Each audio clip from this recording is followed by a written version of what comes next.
الحمد لله رب العالمين والصلاة والسلام على أشرف المرسلين نبينا محمد وعلى آله وصحبه أجمعين. We continue inshallah ta'ala from the book of Akhsar Al-Mokhtasarat, and we're still in the chapter of Al-Ghasb, the chapter of Al-Ghasb. And Al-Ghasb is usurping, and as mentioned before, this is not from the perspective of Al-Jinayat or the criminal justice, but rather it's from the chapter of Al-Buyu' wal-Mu'amalat, transactions. So it relates to al-Daman, or the financial responsibilities as a result of seizing something or stealing something. Someone that would take something that he does not have the right to take. What are the financial burdens or the responsibilities that comes as a result of that? And of course, this is a sinful act. It's a major sin, as we heard. And the rule that has been applied in all of them is that nothing is for Al-Ghasb, nothing whatsoever he would attain or benefit from what he seized. If he seized something, if he takes something without the right to do so, then he has no rights to it whatsoever. And if he return it with any increase that happened to it. And if anything that decreased, then it's upon him to give the difference or to pay back whatever, with the different details that we talked about. So even if someone would, if he stole money, $1,000, and he invested it and they became million, and he repented to Allah subhanahu wa ta'ala and he wants to return them, he returned the million, not just the 1,000. So anything that is increased as a result of that is to be returned also. And we stopped at, he says, fasl. And the last mas'ala was وَإِنْ خَلَطَهُ بِمَا لَا يَتَمَيَّزْ, where if someone steals something and he mixed it with something the like of it, what he owns. So for example, he stole oil and he mixed it with his oil. So in this case, him and the one that he seized the oil from are sharikan, they are partners, بقدر ملكيهما, with accordance to how much share of the ownership that they have, because you cannot separate them. So that means the original owner of whatever portion is, he's entitled to whatever portion that is part of his of the other person's oil, if it's with this example. This is the last thing is mentioned.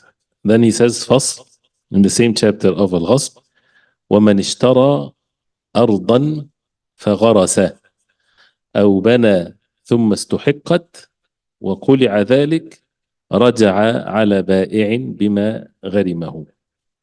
Here the مسألة ومن اشترى أرضا, whoever purchased a land, ومن اشترى أرضا تنوين, that means piece of land, right? أرضا, any أرض.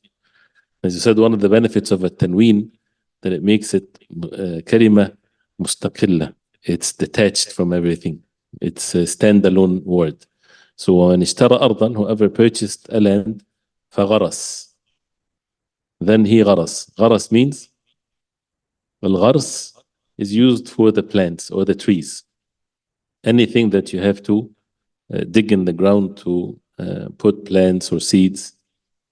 أو بنى, or بنى. بنى means built. ثم استحقت. ثم استحقت. Then استحقت. The ta of the ضمير here refers to the أرض, refers to the land. استحقت, the word حق is right.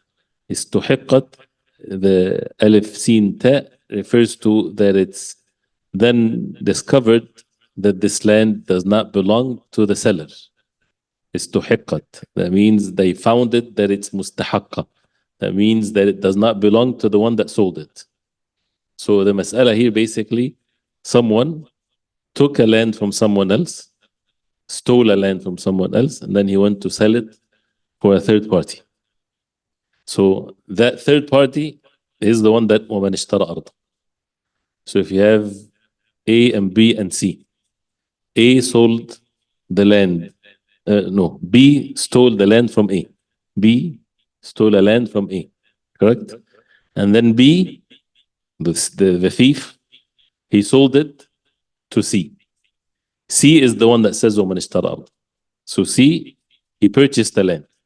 He planted in it, he built the house in it. ثُمَّ اسْتُحِقَّتْ. Then they discovered that the land was not even belong to the seller.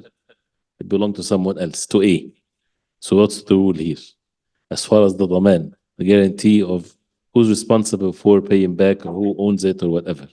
وَقُلِعَ ذَلِكَ. قُلِعَ, al-qal' is when something is uprooted, because the ruling here is the land is going to go to who?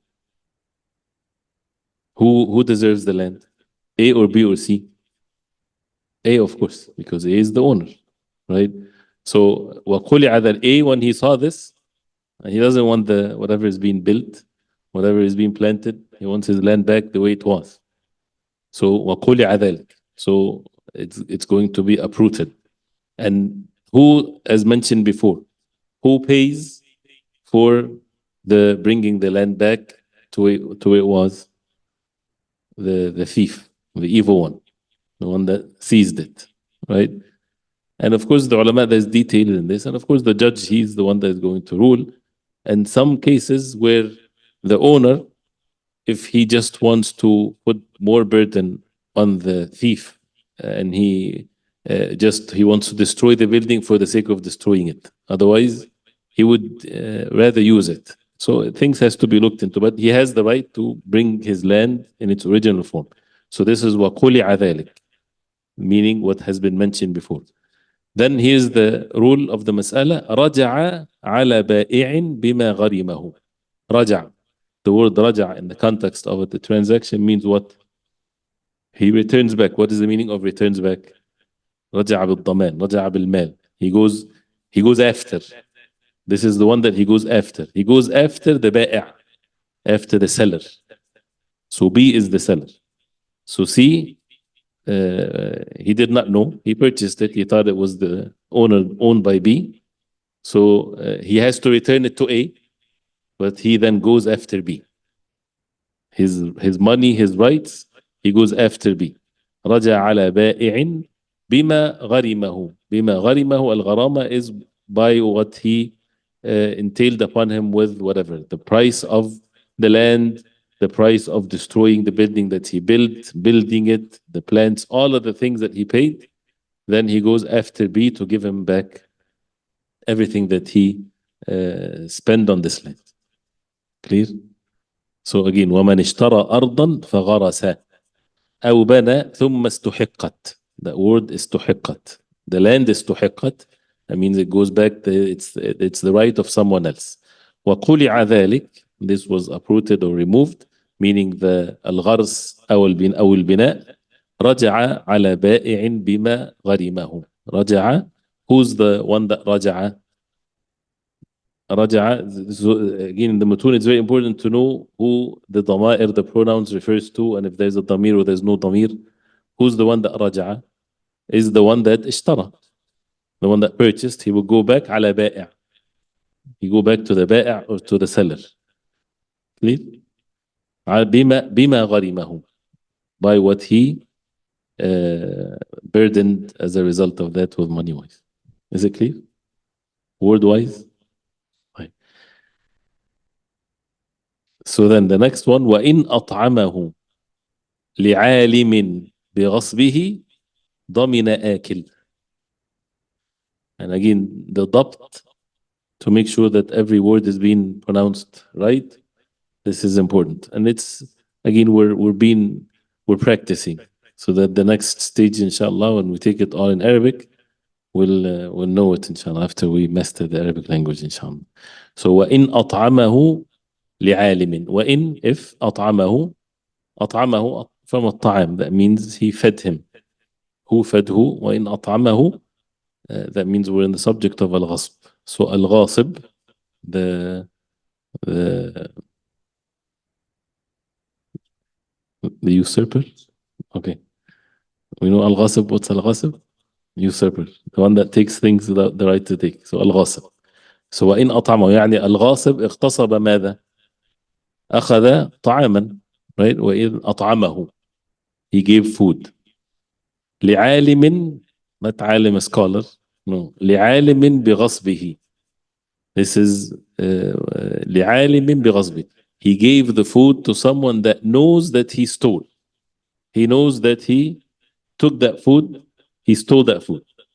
So you have A, B, and C. A is the owner of the food. B steals food from A. B takes the food and he gives it or sell it or give it as a gift. It doesn't matter.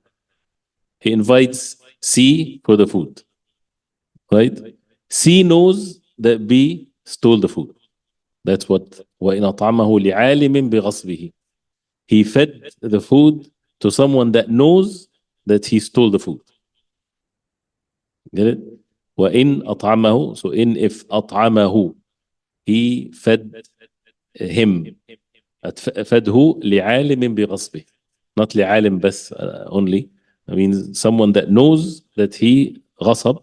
That means he took it without the right to do so. What's the حكم? ضمن آكل. ضمن. What's ضمن means from الضمان? That means who guarantees the money to return back the food? Who? آكل. آكل means the one that ate. So the one that ate, he's the one that has to return back the food to A. And B, the one that ate, then he goes after B. This is the B, because B is the criminal, right? And C also is a criminal because he knew that this was stolen and he still ate it. So since he ate it, he's the one that's supposed to return it to A, and then he goes after B. Between them, they did wrong anyway, right? So this is ضمن أكل. The same thing applies if someone purchased something that he knows that it's stolen. If someone comes with a car to sell it to you, and you know that it's a stolen car.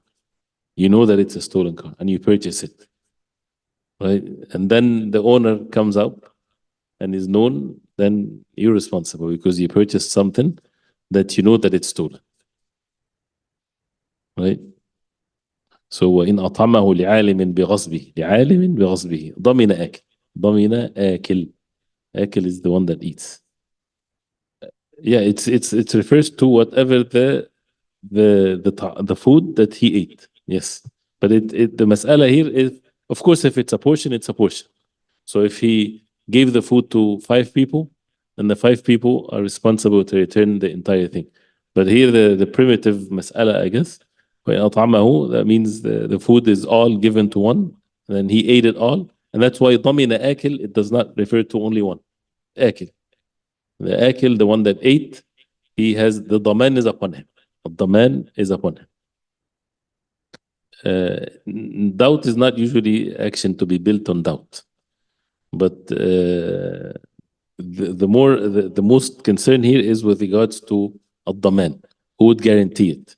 So the judge will then look into which is going to be mentioned afterwards. The evidences is with whom, and whose words is to be taken in this case. But the criminal ruling is different. But here is about who we would make sure that he gives back the original owner his money, or whether it's mithli or mutaqawwim, if you remember, whether it has a like of it or it has to be the same value to be given. So if he knows, that's why the alim, then he has to give. If he did not know or he was in doubt, then the ba'i' or the one that seized the food or whatever items, then he has to return it back. ويضمن, the next مسألة, ويضمن مثلي بمثله وغيره بقيمته. And this statement has been repeated, which is like a principle now. ويضمن مثلي. مثلي is, what's the difference between the مثلي and the متقوم? المثلي has the like of it. What is it? The other one has to be the same, exactly the same. So give an example of the mithli. But originally in the fiqh, what's the mithli? There are 2 criteria. الوزن والكيل. الموزون والمكيل. So this is the mithli. So he stole a pound of barley, right? So he does not have to return the exact every grain of the barley that he took. He returned 1 pound of barley from the same grade and everything. So this is mithli. The same thing as the ulama also nowadays they would mention the things that has mithliya in it. He stole a brand new car, brand new. If it's used, it's not mithli. So if it's a brand new, that means he can bring the exact same brand with the same criteria and everything. But if it's used, it's difficult to make dabt of the level of use. So it's not going to be mithli. You cannot say it's the same year, the same condition, same color. It is difficult. Since it's used, you cannot really make it mithli, right? So the mithli has to be exactly the same, right? So, and whether it's something weight or something that is measured by volume. وغيره بقيمته. If it's not mithli, then it's بقيمته by the value of it. So if it's not something that we cannot bring the like of it, then to give back the value of it, whether it's a car, whether it's any item, and of course the experts would give the value of what it's worth.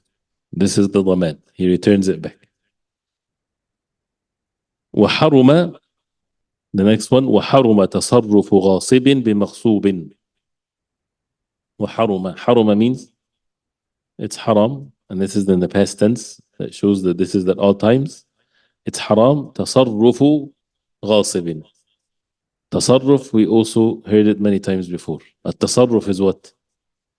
تصرف is a word that people might translate it as use, deal with like even the sarf when you change the word. So, but here التصرف is a very specific word in the fiqh context of things. التصرف is what? Financially competent, that financial things would result as a result of his tasarruf. So that means his tasarruf is to buy, to sell, to give as a gift.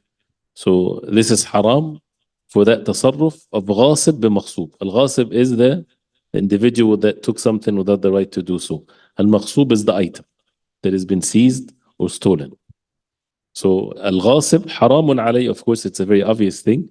Al-ghasib is already committing a major sin, and it's haram for the ghasib to sell the maghsub, the whatever is stolen, is forbidden for him to give it as a gift, to lend it to someone as a ariya, as a qard. Of course, all of that is haram.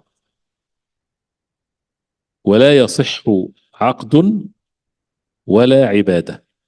ولا يصح عقد ولا عبادة. And the عقد is not يصح, that means it's not valid, and the ibadah, any aqd that he makes as a result of the ghasb, then is not valid, as if it never happened. So if al-ghasib, he gives it as a loan, as the previous masail examples are clear. Gives it as a loan, he sells it, whatever there is, لا يصح. This is all invalid because it's batil. He does not own it to start with, that he can deal with it. And the same thing, the ibadah. No ibadah is valid in whatever he seized. So if he seized the land and someone knows that this land is masruqa, is been stolen, it's haram to pray in there. And if someone prayed, his salah is not valid. If he didn't know and he realized that this is a stolen land, he has to repeat his salah. A masjid built on a stolen land, salah is not valid in that masjid. You know, things like this. So, wala ibad. He purchased water that is stolen, right? He made wudu by this water, then his wudu is not valid. He has to repeat the wudu. We're not going into the differences of opinion. This is how the matter is. Wala ibad. So as you see, anything benefit that comes or any tasarruf is not valid. From al-makhsub. Now, afterwards, whatever is left here, yes, is with regards to al-khusuma, if there is a dispute between al-ghasib wa al-maghsub minhu, the two individuals, dispute in the sense that there's no evidence of anything. You know, someone stole something and he crashed it, for example. And there's no evidence of how its original state was or anything like this. So usually the khusuma mentioned in these chapters is refers to when there's no evidence. If there's evidence, of course, the judge will give the ruling according to the evidence that they have. That's why it says here, وَالْقَوْلُ فِي تَالِفٍ وَقَدْرِهِ وَصِفَتِهِ قَوْلُ وَفِي رَدِّهِ وَعَيْبٍ فِيهِ قَوْلُ رَبِّهِ. So there are 5 points here. 5 cases. The qawl, the statement of Al-Ghasb, the statement of the thief, is to be taken. So if the judge has the Ghasb, the thief, and the owner of the thing in front of him, and in 3 cases, he would take the words of the thief as far as the financial responsibility. And 2 cases, he would take the opinion or the statement of the original owner with regards to, again, the item itself. What are these things? وَالْقَوْلُ فِي تَالِف. These first 3 is for the thief. Talif, something talaf, as we had this word before, that means something is ruined. So he stole a car and he ruined the car. Now we don't know what the original state of the car, and there's no evidence. The owner does not have pictures, does not have any documents to show what was the original or the state of the car when he stole it, not when he purchased it new, for example. So he has to, he's only entitled to how much it's worth when the thief stole the car, right? So now he's not having any evidence whatsoever. If he has evidence, okay, we're not dealing with this here. It's about not having any proof of anything. The car is already, completely, is ruined. So who then, they're both of them standing in front of the judge. The thief, he says, the car was, this is the state of the car. Say, for example, just for the sake of making the example easy, the car was worth 10,000 because it has these qualifications and the market value of it is 10,000. That's the thief is saying this. The owner, he says, no, it was 20,000 because it was this and this and this. In this case, whose words were the thief? Why? Again, there's no evidence. Both, they don't have evidence. The owner doesn't have any evidence with him. Why this is the case?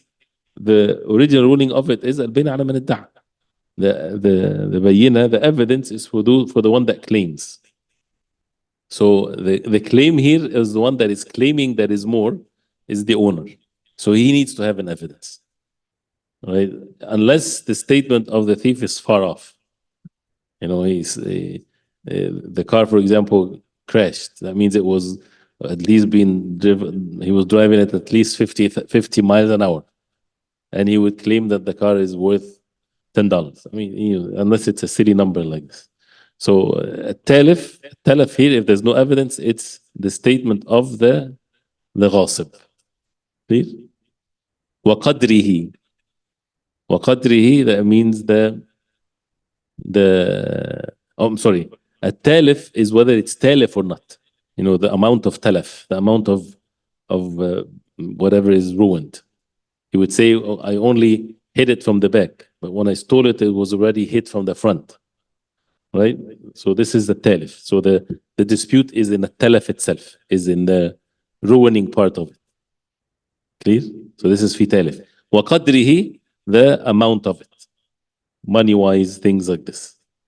The dispute is, it was worth this versus something else. Also the ghasb, since there's no evidence, the ghasb words is to be taken. وَصِفَتِهِ, the characteristics of it or the description of it. Since there's no evidence where the owner can bring the original description of it. Or sifat, whatever is to be returned. Okay. This is qawluhu, then his speech, his statement is to be taken. And qawluhu here, the ha refers to the ghasb. وَفِي رَدِّهِ وَعَيْبٍ فِيهِ قَوْلُ رَبِّهِ.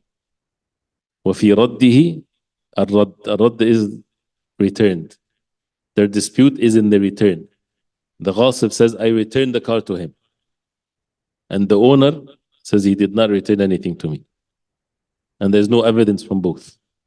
So whose statement is to be taken? الرب رب السيارة رب قول ربه, the owner, the original owner.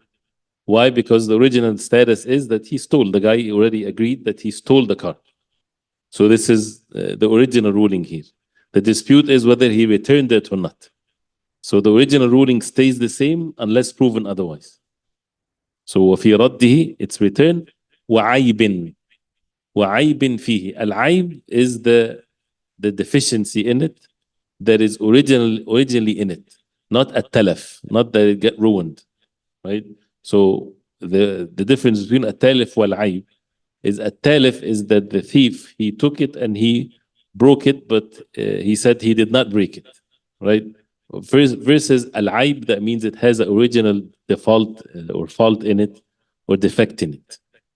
So قول ربي, this is the statement of the original owner, because this is the عيب is originally in it from the beginning, not by the act of the one that seized it. Okay, so this is with regards to al-عيب. Then he says, is it clear? ومن بيده غصب أو غيره وجهل ربه فله الصدقة به عنه بنية الضمان. ومن بيده غصب, whoever in his hand, in his possession, in his ownership, غصب. غصب is the item that has been stolen or seized. أو غيره, that means whether it's in his hand or with someone else.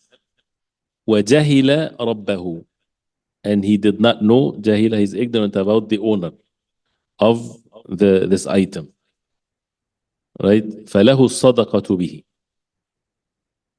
فله الصدقة به, that means whether it's غصب or not. So if someone stole something, he repented to Allah, he wants to return it back to the original owner. He can't find him.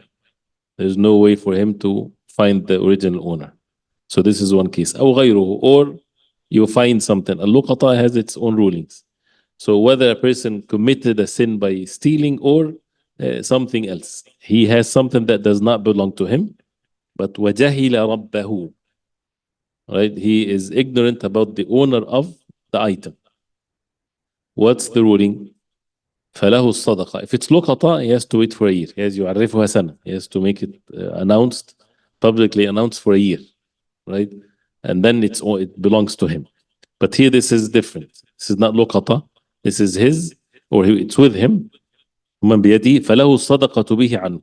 He can, فله, that means it's permissible for him, الصدقة, to give charity به, with the الغصب. به refers to al-ghasb. That means he can give the sadaqah, he can give the ghasb or the seized item as sadaqah, as charity, عنه, on the behalf of the owner, بنية الضمان, with the niyyah of الضمان, the ضمان that he's supposed to return it back.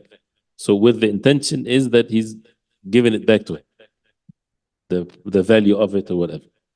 He can give sadaqah in this case. And of course the original owner, if he comes up or shows up, or the inheritors of him if he died after 100 years, right, then he has to give him back the value or whatever, the value of it when it was stolen. So it doesn't make it the end of it. That means I gave it as charity on your behalf, it's gone. No, you still have to give it back, even if the person shows up later. The same thing with the luqata. The luqata, if someone finds something of value and he announced it for a year and no one came to claim it, then he has the ownership of it and he used it all. And then the owner comes up or shows up after he ruined it or after he spent it, he still have to give the value of it back to the original owner. And there was no haram on him because after a year it's his. But even though with that, if the owner shows up later, then he has to give it back to him. So the same thing with al-ghasb. If he gave it for charity on his behalf, he still have to give it to him if he shows up, or his inheritors and so on. But here وَيَسْقُطُ إِثْمُ غَصْبٍ. The sin of al-ghasb, يسقط, false. That means he's not sinful anymore. He repented to Allah and he doesn't know what to do with it. he cannot have it because it's stolen, so he has to, then he give it in charity. So there's no sin upon him, but he still have the daman upon him if the guy shows up. Is it clear? Are the words clear? طيب. ومن أتلف another مثال ومن أتلف ولو سهوا محترما ضمنه. ومن أتلف ولو سهوا محترما ضمنه. Whoever أتلف from التلف, whoever ruined something, ولو سهوا, even if it's سهوا, even if it's forgetfully, not intentionally breaking something. محترما has to be محترم. What's the محترم mentioned before? What's محترم means? Respectful. That means something has a value in the shara. Not everything has value shar'an. So if it's something doesn't have value shar'an, something haram, it does not have a value in the shar. So, but as mentioned before, if someone stole something that is haram to us, but it's according to the rules of the Sharia, for example, a Christian has wine in his house, and someone goes into his house and he stole the wine bottles. He has to return it back. Right? He has to return back. But if it's ruined, it's ruined. So here, man أتلف ولو سهوا, not intentionally, محترما, something that has a value in the Shara. ضمنه, he has the daman, he has to the guarantee to return it back. He has to return it back. Even though he's not intentionally doing it, he's not sinful. And this is in any mistakes. A person hit something by mistakes. A brother in the salah, and it doesn't have to be the person. A child walking between the lines and he step on someone's glasses. Right? Who make the domain of this? The father. Even the child, he is not responsible for his actions, but somebody has to make the domain of this. Or as, yeah, but it's not mentioned. But even, even with the things that someone laying down, and someone walks into the masjid not seeing him, it's dark, and he falls as a result of, what's the word? Trips, because someone's leg is like extended like this, right? And the guy falls and he breaks his arm. Who's the domain is upon who? Upon the guy extending his legs. Even though he didn't do it intentionally or anything. He has no fault on him. But, it resulted in some situation. So anyway. So ومن أتلف ولو سهوا. Sahwan means forgetfully, not intentionally. محترما ضمنه. He has the domain on it. There's no sins, but he has the domain upon him. وإن ربط دابة بطريق ضيق. وإن ربط. If he ربط, الربط is to tie. If he ties دابة. دابة is what? Animal. Donkey, animal. The cars actually applies here also, as the ulama they say. So وإن ربط دابة, he tied his camel or his animal بطريق ضيق, in a tight or a narrow path, in a narrow road. So this is specifically for what's narrow. That means it's enough space for people to walk and other animals to go through and things like this. And he tied his animal in an alley that is tight. ضمن ما أتلفته مطلقا. ضمن, he would guarantee, he would pay back ما أتلفته, what the dabba, what the animal ruins. مطلقا. مطلقا means under any condition. We don't have to look into the details of what happened. So the camel or the car is parked in a narrow road, or parked in a place where it's illegal for him to park. The city put no parking there, and he parked it. And someone made an accident as a result of that. Who the domain is upon? The car that is parked in wrongfully. Right? So this is طريق ضيق. The domain is upon him مطلقا. So he was the reason for it. وإن كانت بيد راكب, if it, meaning the dabba, the animal or the transportation, was in the hand of the rakib, in the hand of the rider, he has control of it. So he has the animal with its rein and he's controlling it from the front, right? Or قائد.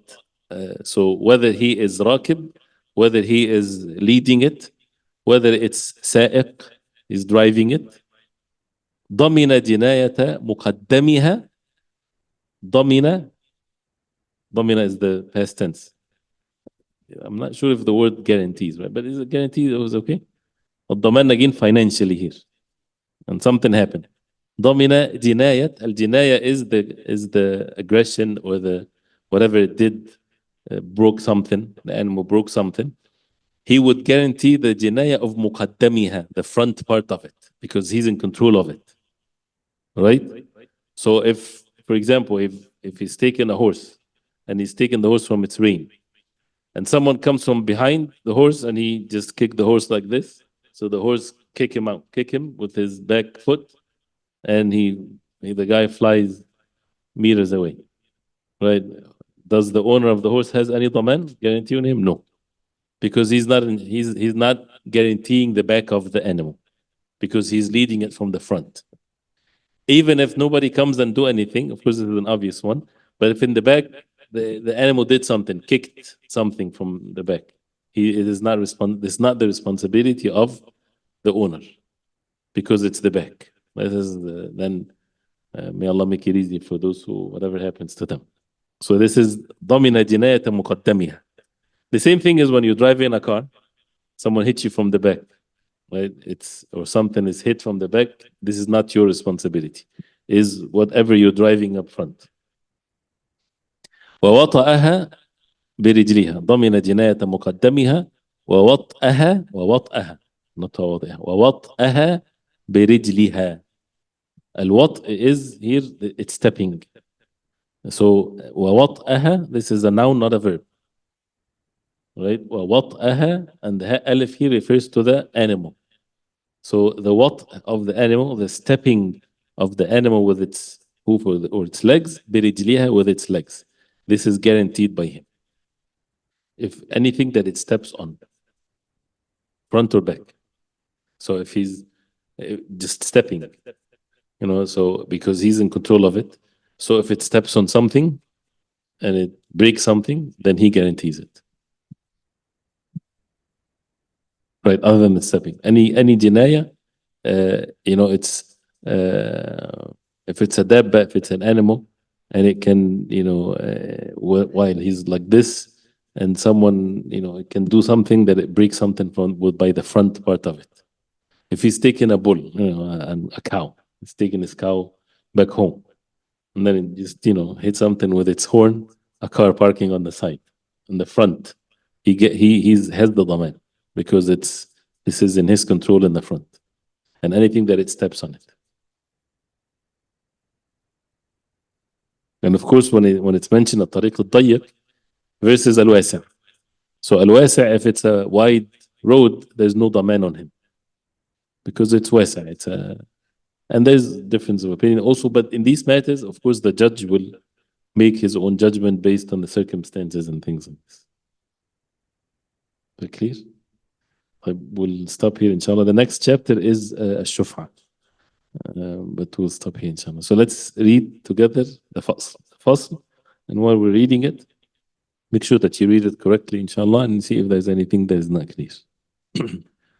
He says, وَمَنِ اشْتَرَى أَرْضًا فغرس أو بنى ثم استحقت وقلع ذلك رجع على بائع بما غرمه وإن أطعمه لعالم بغصبه ضمن آكل ويضمن مثلي بمثله وغيره بقيمته وحرم تصرف غاصب بمغصوب ولا يصح عقد ولا عبادة. والقول في تالف وقدره وصفته قوله، وفي رده وعيب فيه قول ربه. ومن بيده غصب أو غيره وجهل ربه فله الصدقة به عنه بنية الضمان، ويسقط إثم غصب.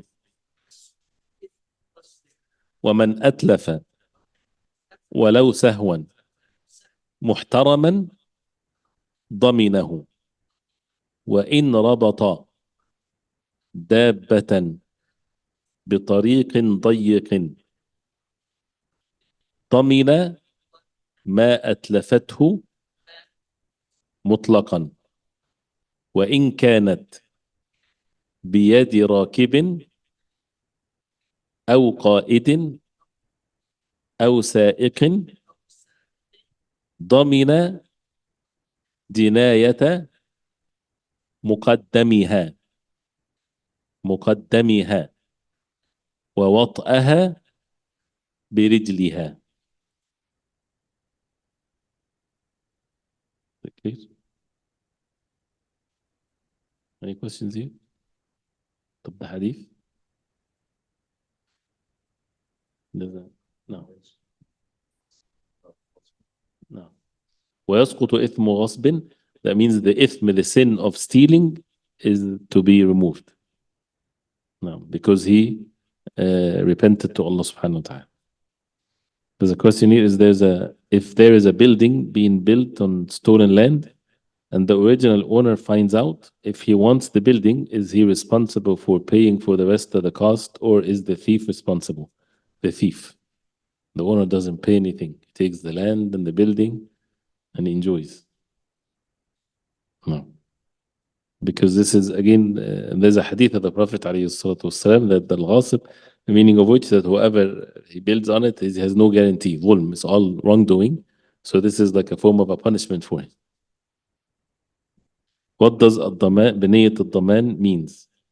The thief or the one that took something, he repented to Allah subhanahu wa ta'ala and he doesn't have information about the owner. Where is he? So he gives it as a charity with his intention that he is returning back the value of it to the original owner. This is the daman, because he has the daman is upon him. He has the guarantee upon him that he has to pay it back. So when he gives it in charity on his behalf, on the other person's behalf, this is with the intention of a daman. What's the hadith number? And then if you have any questions, hadith number 146 inshallah. Hadith number 146. Hadith 146 from Jam' al-Ulum wal-Hikam, 40 Nawawiyya and the 50 hadith of Imam al-Nawawi. It's a long hadith. MashaAllah. You guys ready? Everybody's there? We'll read the hadith first inshallah. عن معاذ رضي الله عنه قال قلت يا رسول الله أخبرني بعمل يدخلني الجنة ويباعدني من النار. قال لقد سألت عن عظيم وإنه ليسير على من يسره الله عليه. تعبد الله لا تشرك به شيئا وتقيم الصلاة وتؤتي الزكاة وتصوم رمضان وتحج البيت. ثم قال ألا أدلك على أبواب الخير؟ الصوم جنة والصدقة تطفئ الخطيئة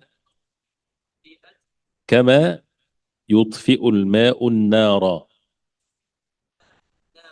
وصلاة الرجل في جوف الليل. ثم تلا: تتجافى جنوبهم عن المضاجع حتى بلغ يعلمون.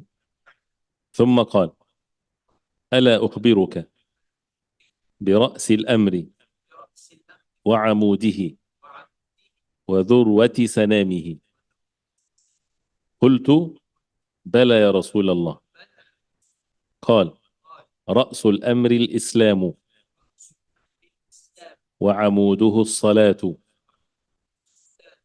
وذروة سنامه الجهاد. ثم قال: ألا أخبرك بملاك ذلك كله؟ قلت: بلى يا رسول الله. فأخذ بلسانه قال: كف عليك هذا.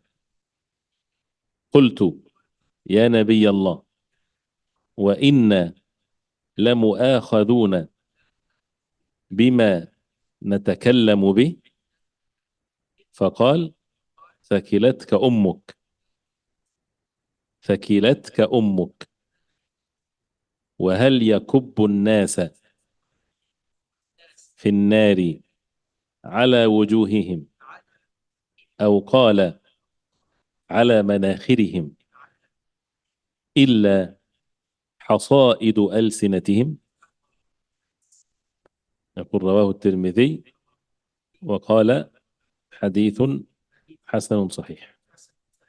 So this hadith is many hadiths, many things in it, but just briefly as we see, Mu'adh radiallahu anhu, he said: يا رسول الله أخبرني, inform me بعمل يدخلني الجنة ويباعدني من النار. Inform me of عمل, action that يدخلني, make me admitted into Jannah, ويباعدني, makes me away from the hellfire. قال: لقد سألت عن عظيم, indeed you asked about something عظيم, something great. وإنه ليسير, and indeed it's يسير, it's easy, على من يسره الله عليه, for those who Allah subhanahu wa ta'ala made it easy for. من is here what? موصول, right? على من يسره الله عليه. Then تعبد الله, you worship Allah, لا تشرك به شيئا, you do not associate partners with him. وتقيم الصلاة, to establish the salah. وتؤتي الزكاة, to give the zakah. وتصوم رمضان, and you fast the month of Ramadan. وتحج البيت, the pillars of Islam. ثم قال, then he said: ألا أدلك على أبواب الخير? Should I أدلك, show you, على أبواب الخير, the gates of الخير, the gates, right? And the word has its meaning, not all of the خير, أبواب الخير, the gates to الخير.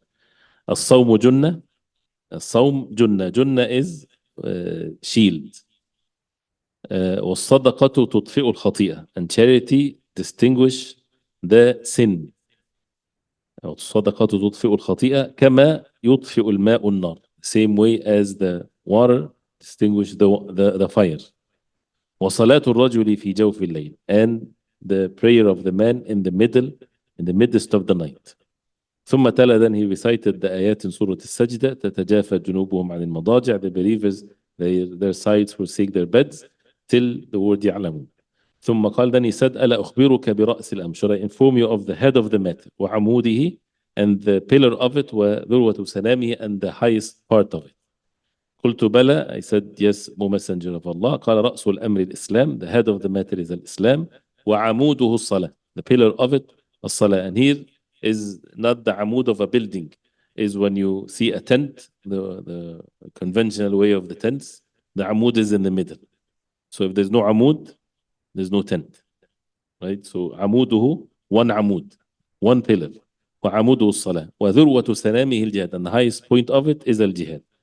ثم قال, then he said: ألا أخبرك بملاك ذلك كله, should I inform you of milak, what gets you to own all of this, what gets you to be upon all of this. And al-milk is to own something. Milak al-amr, that means what gets you to be in ownership of it, in control of it, right? That brings all of these things together. قلت: بلى يا رسول الله. I said, yes, O Messenger of Allah.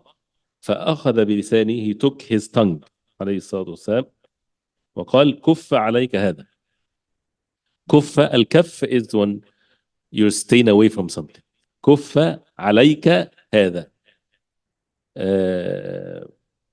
Make yourself, make your tongue, هذا, this tongue, make it stay away from you.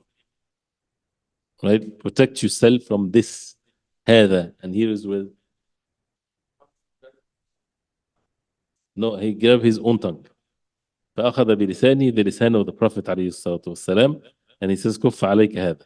Yes, it can be understood. Some said that the lisan of Mu'adh radiallahu anhu, but this is usually the Prophet عليه الصلاة والسلام would do it for his own self. So he said, كف عليك هذا, and the word كف عليك هذا, right? Stay away from what this is doing. قلت يا نبي الله, I said, O Prophet of Allah, وإن لمؤاخذون بما نتكلم به. Are we responsible? Are we مؤاخذون? المؤاخذة is when you're not responsible. Are you taken for, accountable? Yes, for what we speak. We are held accountable for what we speak with. He says ثكلتك أمك, and ثكلتك أمك literally means may your mother lose you. It's a word that they say, but they don't mean the meaning of it. That means that you said something very strange. That it's not the case. وهل يكب الناس? Then the Prophet ﷺ said it with a question. وهل يكب الناس? Al-kab is when something is poured over. So the people are poured over in the fire, thrown into the fire. على وجوههم, on their faces. Or he said على مناخرهم, on their noses. إلا حصائد ألسنتهم, nothing but the حصائد is what their tongues harvest, is what their tongues says. So is there anything else? The answer is no. That means this is the most thing that gets people to be thrown into the hellfire, is what their tongues say. So how the statement is, وهل يكب الناس في النار على وجوههم إلا حصائد أو قال على مناخرهم إلا حصائد ألسنتهم. What their tongues say, this is the most thing that would make the people fall into the hellfire, as many of the hadith of the Prophet ﷺ talks about the tongue and the farj also. But because of the time again, the hadith has many great lessons, of course, to it, and many great benefits if we reflect upon it, and the pillars of Islam, and the gates of the good deeds, the best of the good deeds, fasting and charity, and praying in the middle of the night. And one of the things, even, how some of the ulama, they said with a sadaqah, or sadaqah tutfi'ul khati'ah.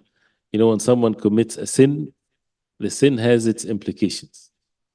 And it sometimes doesn't go away right away.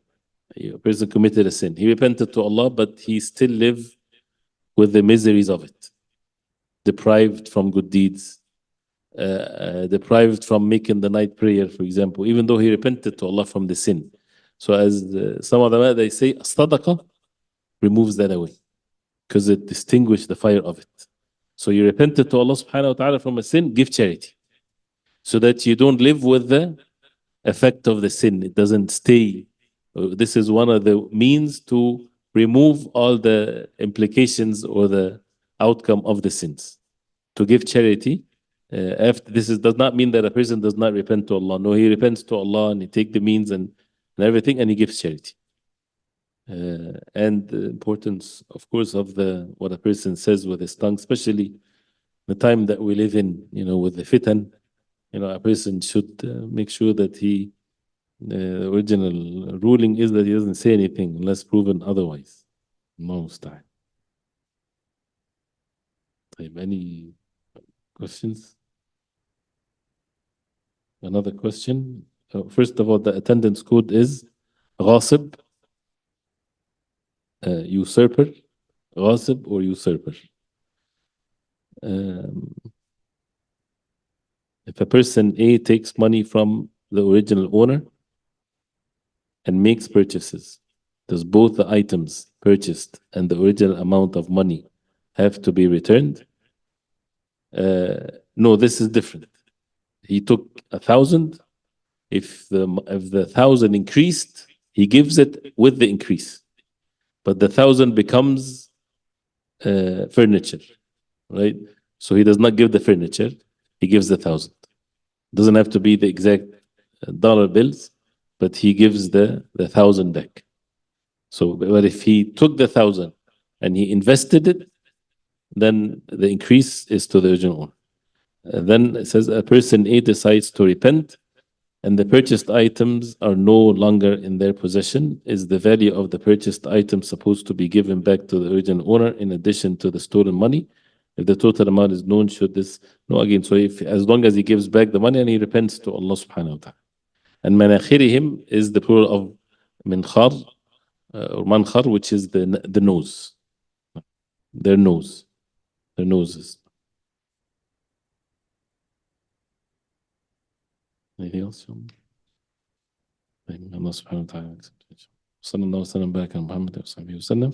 سبحانك اللهم ربنا وبحمدك اشهد ان لا اله الا انت استغفرك واتوب اليك.